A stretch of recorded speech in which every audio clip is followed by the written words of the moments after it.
Hello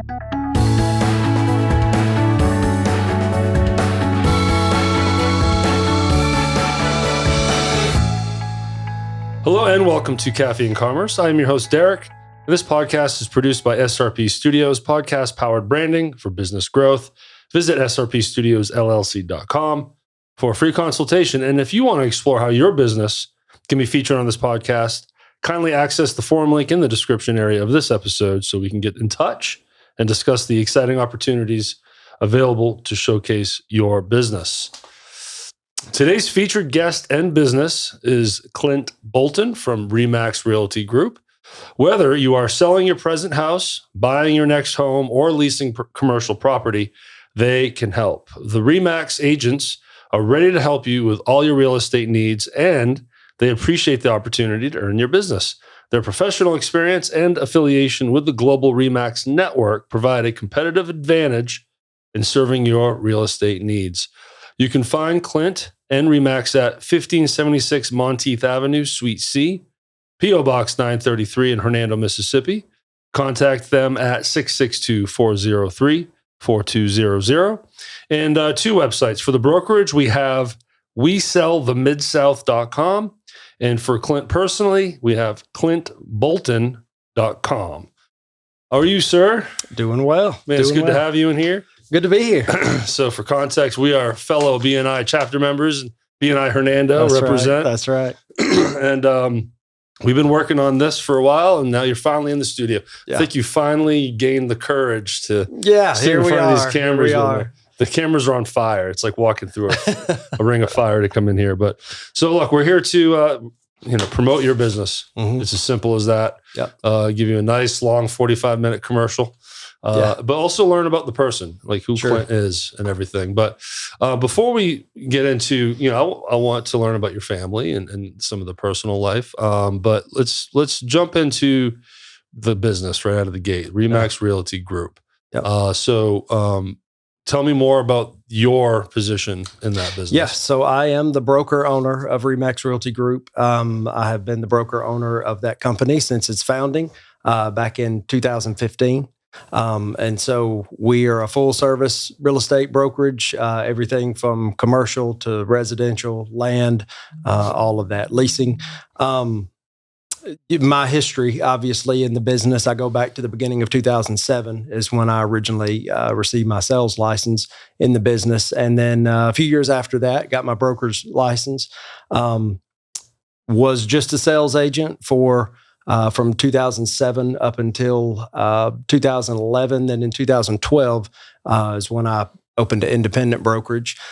Did that for several years. And then I had experience from being a sales agent with Remax from when I first got into the business for several years. And so it made sense to open a Remax office here in Hernando. The region wanted me to do that. And just the tools, technology, the branding, everything that comes along with being a Remax professional, it fit. And so that's what put me 2015 forward back with Remax. So, but when you're the head of the brokerage, you in essence run a team underneath you, right? You're the head realtor in there, and then you have sales agents underneath you. Is That's that how correct. It works? Yes. Yep. And I do still sell as well. I have clients that I take care of and service every day. And honestly, I feel like one of the things that makes me a good broker is to be in the trenches with my agents every day, doing business, understanding what's going on in the market. And yes, I do have, right now we have 17 sales agents that are in the brokerage under me. Yeah. Good for you. Look at you, hopefully to grow in this year. BNI is paying off, isn't it? That's right. That's right. But I will say, when you have your moment to stand and talk to the chapter with your pitch, you're always educating us on the current marketplace. Yeah. Where does it stand right now as we record this in early February? Yeah. So I'm bullish on 2024. I believe that this year is going to be a really good year, specifically for residential, the residential market locally. But I think commercial real estate in our market's going to pick back up as well. Hopefully the Fed will start to reduce the rates that affect commercial lending. We have already seen a trend downward since December on mortgage lending rates. And so a lot of buyers brokers that were on the fence for the last several months, starting to enter back into the market. One of our biggest challenges still today that has been that for the last few years is lack of inventory. So we need properties to be able to sell. Yeah. They're just selling out, aren't they? Yeah, exactly. Yeah. Well, that's outstanding. So what would you say your unique value is in proposition? Like, how do you stand out? Well, me personally, or the brokerage. Which direction would you brokerage prefer? first? Yeah, and then you as the leader. Yeah. So as a brokerage, I feel like one of the things that helps us to stand out is we have all full-time real estate agents at our brokerage. We don't do part-time, and my reason for that as a broker is I want full commitment to the service of our customers and clients when you are under the RE/MAX is part-time common? Yeah, very common in real estate in general. It's sort of like a second job for them. Yes. Yeah. And the problem is that you don't want a part-time doctor. You don't want a part-time attorney. I don't think you should need you should want a part-time real estate agent or realtor either. If it's a side hustle, then you know they're only going to be so committed. That's correct. Yeah. And so we don't do part-time. We're all full-time realtors. And another thing is that one of the reasons we're affiliated with RE/MAX, RE/MAX has always been known to be the professional in the industry. We lead the industry with professional designations, with extra training that all of our agents get. We are always working on cutting edge things that are coming into the market and want to always be ahead of the curve. And so education is the way that we do that. Education, training, coaching, all of those things are what we are committed to be able to provide the best service to our clients. That's how you build your trust and relationship with your clients, right? Yeah. And educating them makes them feel comfortable that you guys absolutely know what you're doing. Exactly. We had a sales meeting earlier this week, just kind of a roundtable to give our agents the opportunity to come together, share their concerns, what they're seeing in the market, the problems that they see people facing, but also the good things that are going on, and just bounce things off of one another. And one of the things that we discussed in that meeting was that it is our responsibility as the professional to educate the public on real estate. And most of, even if you've done numerous real estate transactions in your life, usually there's still some ignorance to what's going on, because the real estate market, as well as all of the different facets of a real estate transaction, they're always changing and morphing into new things as technologies come in, the way the processes change. And so it's our responsibility to educate. And if we're not doing that as an industry, we're failing the consumer. I mean, you're talking to a dummy across the table here. I've never even tried to buy a house yet. Sure. But I wouldn't know. I need to lean on someone that, between the banker and how I get a mortgage loan to actually starting to scope out houses and that whole process. And I know I'm not alone where it's just a different world. I don't read up on it. I don't follow it. I've been an apartment person for too long. Sure. But so I want to use someone that I trust, because you're not buying a house, you're buying a home. Right. Right. Absolutely. So where do you personally stand out? Where do you find yourself in authority wise in the industry? Yeah. So I've always given back to the industry. After I had been in the business probably 4 or 5 years, is when I started down the road of leadership in the local realtor association, being involved in the different committees and leadership roles within the industry. Still do that till today. I've sat on different boards as a board of director or a board of manager for years, and serve on one now as well through our statewide MLS system that we have. And so always being out front, trying to be out front to stay ahead of the curve on everything, but also to none of those board or committee positions pay. Just giving of my time to make sure that we have good people kind of in charge of things, if you want to say that, as an industry goes, just to make sure that people with character and integrity are who's at the forefront. And so that's one of the things that I've given a lot of my time to. And that's great. I serve on a couple boards too. It's fulfilling. Yeah. Of course, you don't do it for money, but it's also a great way to network. Absolutely. you're in the mix, right? So I have the next ideal customer / client. Or is there a niche? Is there you only like working with people at a certain mortgage level, or new buyers, non-new buyers? Do you have a niche somewhere in there? So I do have a niche. However, I will say this: myself personally, as well as all of our agents, it does not matter whether you're buying a $20,000 lot in some rural area or whether you're buying a $2 million piece of property. You're going to get the same amount of customer service, the same dedication regardless. But I would say, as far as me personally in my business, I love working with a first-time home buyer. I would say that is one of the most fulfilling things because of the education, not just of the home buying process and helping them buy their first home and get the keys to turn the lock on the first home to walk into an asset, probably the largest asset that most people will own, and now it's theirs. So I love that, helping them walk through that whole process, even, if it's a year in advance, just preparing budget wise and making sure that they make a good, wise decision.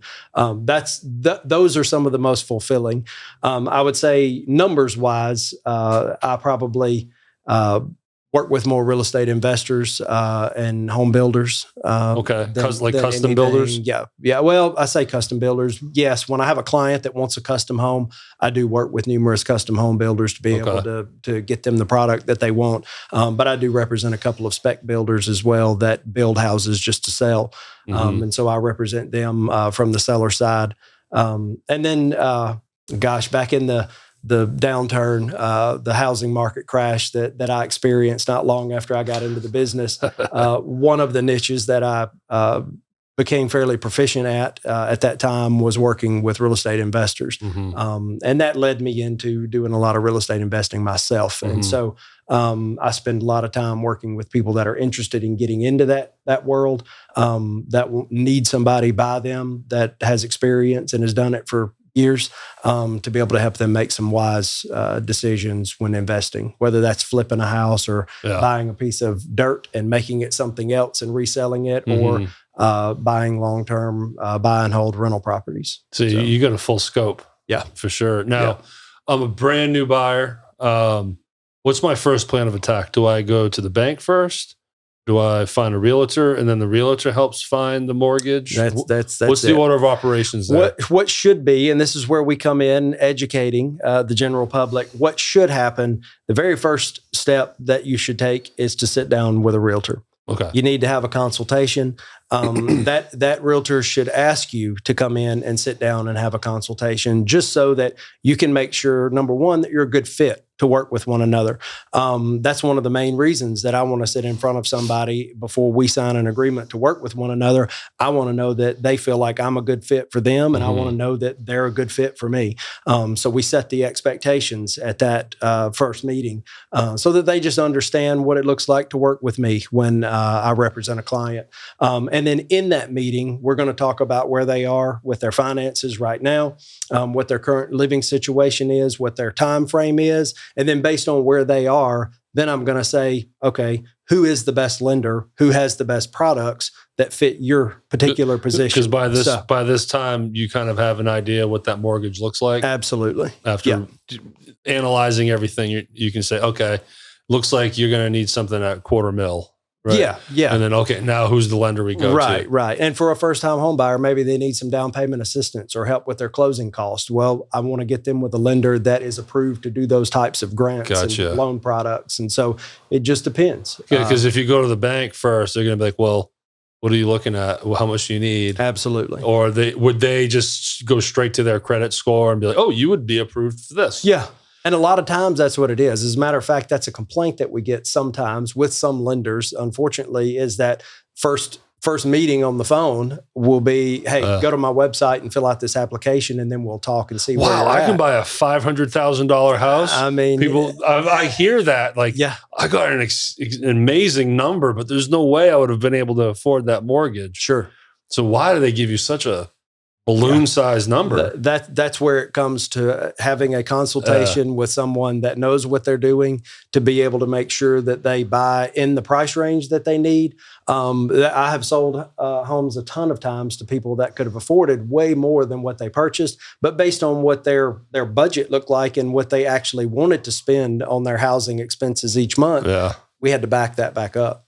And a lot of times it may be that the house that someone needs, size-wise, location-wise, all of that, they may not be in a position right now to be able to afford that. So we may have to work 6, 8, 10 months to get them to a point of where they're ready to pull the trigger. And so we'll stick in there with them to help through that process. So the message for the audience there is you expect a time to prepare. Right. And this isn't an overnight purchase. Right. You got to start figuring out what you need, right? And then you're there as sort of their coach too, to just help them through the whole thing. Absolutely. You're not just showing up to a house and being like, "Look at these beautiful windows." Absolutely. Well, and here's the thing: is so when you're buying a home, whether it's your first or your fifth, if it is yours and you're buying it to live in, whether buying or selling, there's an emotional connection there. There's emotions involved in that.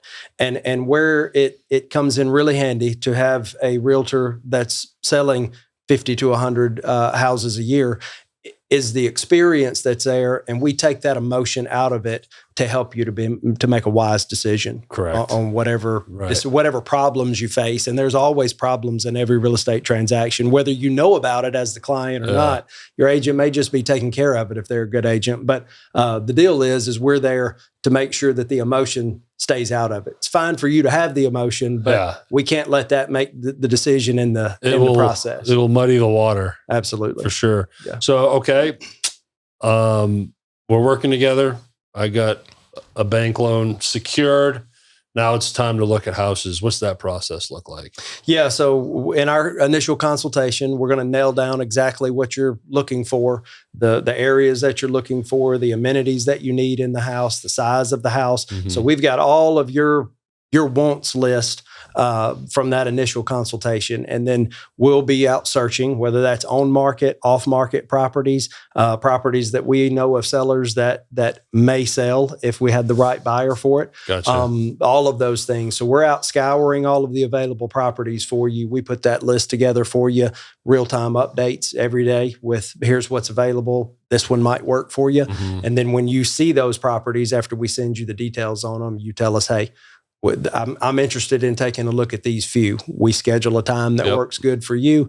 Get in there, take a good look at all of the properties and rule out the ones that don't work and the ones that do. Then we talk about a good negotiation strategy if you decide to make an offer. What does the region look like? How does it work with being a broker? Can you sell a house in, Tipton County, or is it just DeSoto? Yeah. What's that? How does that work? Yeah. So myself and our brokerage are both licensed in Mississippi and Tennessee. So we basically our geographic area that myself and my agents cover. And obviously we have some agents that specialize in certain areas. But we cover from Tipton County in Tennessee all around to Fayette County, all of the Memphis metro area, south into Mississippi, all the way down to Enid Lake, basically. And we've got one agent that will sometimes go as far as Grenada because she's familiar with that area. So we have from about Grenada north in Mississippi and then all of Southwest Tennessee covered. And you're still having issue with inventory? And I say that because in all of those areas, there's a right number of homes that we really need to meet the demand. And so, yes, when you look at a large area like that, we have a lot of homes, but not every buyer is willing to live in all of those areas. Gotcha. So it's a shortage of inventory. If you take just Hernando, we have a shortage of homes on the market, especially in the 300 and under price point. And it's like that in every market that you go to. So. And there was one chapter meeting we had where you discussed a minimum square footage in a designated area, and Hernando has a minimum. Sure.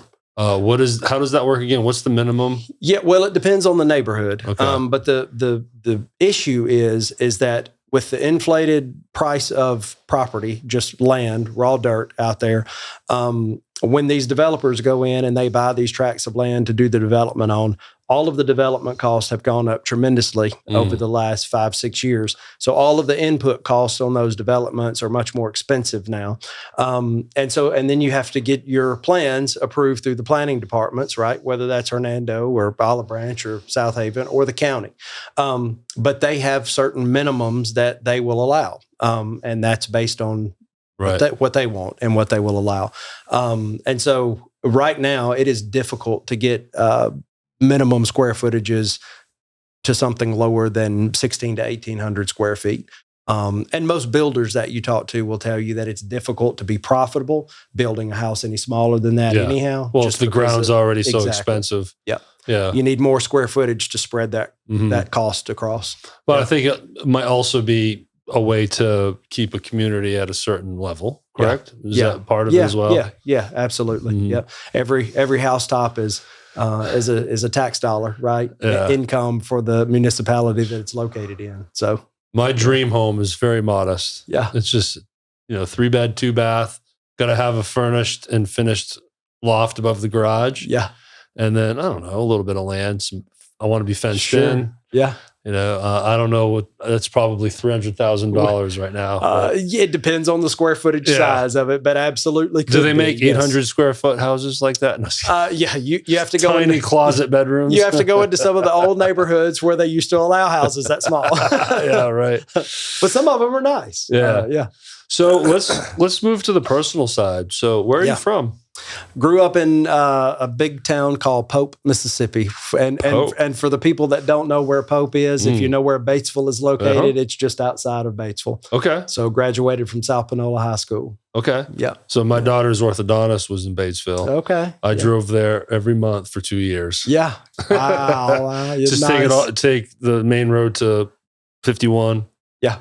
So which side are you, east or west side? South. Just south of on Batesville? 55, you drive on past Batesville, and it's the very next exit. So how long you been up in DeSoto County? Moved to DeSoto County as soon as I got my real estate license because there wasn't a whole lot going on in the area of Batesville real estate-wise in 2007. So I moved to DeSoto County at the first quarter of 2007. So been here ever since. I'm not overly knowledgeable how 2008, why it happened and what it really meant. Sure. But it seems to me you jumped into a industry at a pretty bad time. According to most, they would have said that I picked the worst time ever, honestly. Oh wow. Yeah. It was challenging, and there was definitely some worry that first year in the business. However, because I never experienced the good days of easy sales and everybody being able to qualify for a mortgage loan, it was not easy to make a sale, which meant that I had to learn the basics and learn them well, and learn how to really take care of people. And so it was that that I believe I weathered the storm of that downturn and saw the comeback of the housing market. And I believe that because I came in at a time when people that were closing millions and millions of dollars in real estate were exiting the business the year that I came in, it paid off well for me because I learned how to do business and help people in horrible times, housing market wise. And so that's just helped me. Yeah, it's the relationship side of it. Absolutely. Speaking of relationships, you have a family. So tell us about your family. Got a wife, Shannon. She grew up in Memphis, but then graduated from Hernando High School. So she's basically, this is hometown. Met her a few years after I moved here to Hernando, and we have 3 young boys that are incredibly lively. Josiah is my oldest. He's 10. Levi is 6 years old. He's my middle one. And then Thomas is our wild one. He's 5. So that's a handful right there. Yeah. Woo. It's a busy household. I have one. She's 15. And I'm on the back 9. Yeah. You know what I'm saying? Yeah, I do. I'm happy know with what that. Know what you're saying. So when you moved to DeSoto County, it was Hernando? Yeah. Mm-hmm. Yep. Awesome. Moved to Hernando, bought my first house here in Hernando. So close to 20 years now in Hernando? Almost, yeah. I love Hernando. Yeah. It's a good little town. Still own my first house. Don't live in it, but I still own the first house that I bought when I moved here. So you're leasing it out? Yeah. Do you have other properties, or is it just that one? No, I do. I have numerous rental properties here in Hernando, and then South Haven are where the rest of mine are located. Got a couple down in Panola County, but most of them are South Haven and Hernando. Yeah, my mother up in Maine, where we're from, she was doing a lease, just one. Yeah. It's a handful, isn't it? Yes, it can be. If you don't have the right systems in place, it can be daunting. Yeah. So is that outside of Remax? Do you have your own entity to the side? We do a little bit of property management. I used to do a pretty large amount of property management, and I sold a lot of those property management accounts to another local property management company several years back. Reason is because I enjoy spending the most time with buyers and sellers, and property management takes up a lot of time. And so I just felt like that our time was best spent in the sales end of things in real estate. So that's why we sold the majority of those property management accounts. So. What are some of the frequent issues that you see for new, let's say first time buyers? Let's niche it to that. First time buyer, what are the frequently asked questions you get, and what are the hills that you typically see them that they have to climb? Are there any consistent issues that they hit without realizing? Absolutely. Yeah. So housing affordability is one of the main issues that we face, and it's twofold. One is because values in our area have increased drastically over the last 3 years. A house that you could have purchased 4 or 5 years ago for $200,000 is now over $300,000. And that's a short time for that amount of increase. We, typically in our market, it's a 4, 5, 6% year over year value increase, appreciation. But I mean, we saw for a couple of years, 15, 20, 25% year over year value increases. And so a lot of would-be first-time home buyers have been priced out of the market because their incomes did not increase by that same percentage. I was going to say, you got a savings plan and a whole plan put together, but the needle keeps moving away from you. The bar keeps rising faster than you can chase it. That's correct. Right? And you see a whole lot more people having significant amounts of student loans now to get through college and get a college degree. And so that's debt that's counted against you when you go to buy a home. And so those are probably two of the biggest problems for most of the first-time home buyers. What's it like? I'm going to use myself as an example. Small, single-member LLC. The assets you see are the microphones we're talking into right now. Sure. How does that work? Even with a down payment, I've been told, and probably wrongly, that it's a little trickier to get into a house when you're just a small self-employed business. Because self-employed, you're looking at, most lenders are going to look at the last 2 years tax returns that you have.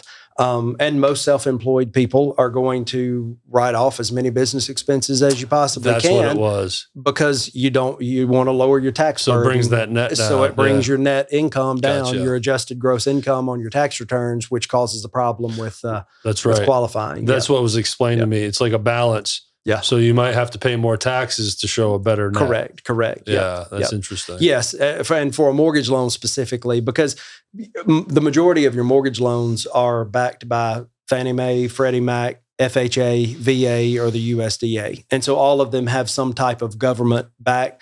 So that means that they all have a certain set of parameters that are the minimums that you have to fit into. But the positive thing is that for people just like you, we know a couple of banks that have loan products that are specifically for small business owners that don't have to fit into that little box to get a mortgage loan. And so there's ways around that. Yeah. I mean, I'm not prepared. Sure. Maybe. But if B&I keeps paying off for me, you never know.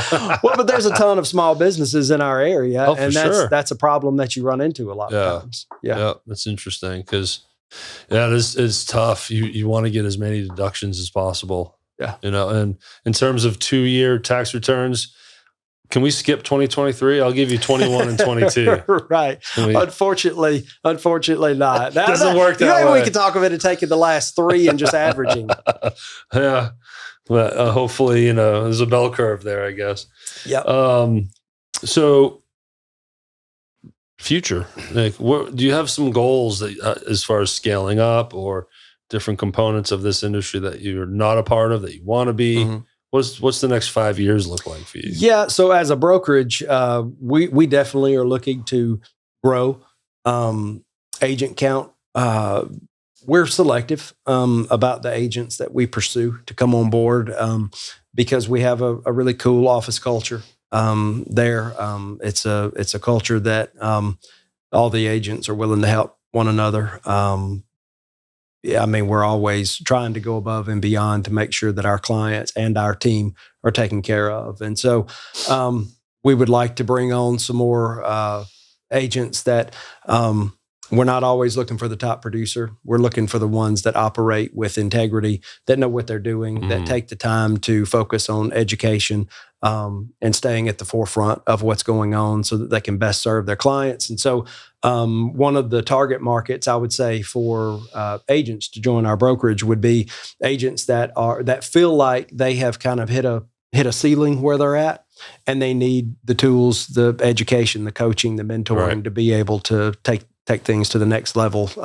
One of the things that our brokerage prides itself on is 2 out of the last 3 years, we've had the Rookie of the Year for the state of Mississippi out of all of the RE/MAX offices. And so we've taken brand new to the market agents, new to the industry agents, and helped them excel. And so we if you're driven and we feel like you've got a future, we will take on brand new agents as well. It's not the main thing we do, but we will definitely do that if we see that you've got it in you. So it sounds like RE/MAX just gives you the resources and the tools and the infrastructure and the foundation to help you succeed. If the mindset is right between the ears, we have all of the tools that you would ever need to be successful in this business. Yeah, you just have to work hard. Everyone, That's it. You got to work hard. All right, as we wrap up, Clint, to our audience out there, if there's someone here that is interested to finally start talking to someone about buying, whether it's first time or second time, how do they get in touch with you? And what's the best first step? Sure. So remember that it costs you nothing but a little bit of time to sit down and talk and see if buying a home is right and if the time is right. So we always recommend that. Sacrificing just a little bit of time to schedule a meeting and come in and sit down. You are not promising to work with us. You're not promising to buy a home. You're not promising anything. It's more of an educational, informational session to educate. And then provide the things that you need and a game plan to move forward. So to do that, you can go to my website, clintbolton.com. You can schedule an appointment on that website, or you can contact me directly. My direct number is 662-934-9376. So either of those ways are great to get in touch with me and schedule that. Awesome. Also located at 1576 Monteith Ave, Suite C in Hernando, next to the new storage unit. That's correct. That's it, right? It is. Hopefully we're getting some other businesses in there other than just the storage. Off topic here, sidebar, but are they bringing in an influx of storage units because they forecast a lot of people moving here because of how DeSoto County is growing? Yeah, well, all of North Mississippi is expected to see some pretty tremendous growth. I don't know if you heard, but literally just last week, the legislature passed some bills that is enabling will be the largest employer that's come to Mississippi. That's going to be one in different companies, but one in the Madison area and one over in Marshall County. Well, did they say what they are yet? Yes, the one in Marshall County is going to manufacture batteries, the batteries that are for EVs and other things as well. But that's one of the main things they're going to be doing. Supposedly, I believe, if I remember correctly, manufacturing batteries for like EV 18-wheelers. Yep. So, yeah. Very cool. Well, hey, we'll take the work, right? Yeah, absolutely. Well, thanks for doing this, Clint. It's good seeing you. Welcome back to the studio. We had a 1-to-1 last year. Yeah. So it's changed a little bit. Yes, it has. And thanks for doing this for me also, because you're helping support a small business as you sit across from me. So I do appreciate that. Again, Clint Bolton at RE/MAX Realty Group. ClintBolton.com. That's the one-stop shop. That's where you can go find more information, schedule that consultation, and go figure out what works best for you. As always, please follow us on the Real Hernando Podcast Network. All the appropriate links are in the description. And thank you to those watching and listening, and have a great day. Thank you. Thank you for listening to Caffey and Commerce. To explore sponsorship opportunities and showcase your business on Caffey and Commerce, kindly access the form link in the episode's description or contact us at 615-944-4944. Subscribe on Apple, Spotify, YouTube, and all other major podcast channels. And you can follow us on Facebook, Instagram, and TikTok. Go to therealhernando.com for all information. Thank you for your support and helping us shine a bright spotlight on our local businesses in DeSoto County and Greater Memphis.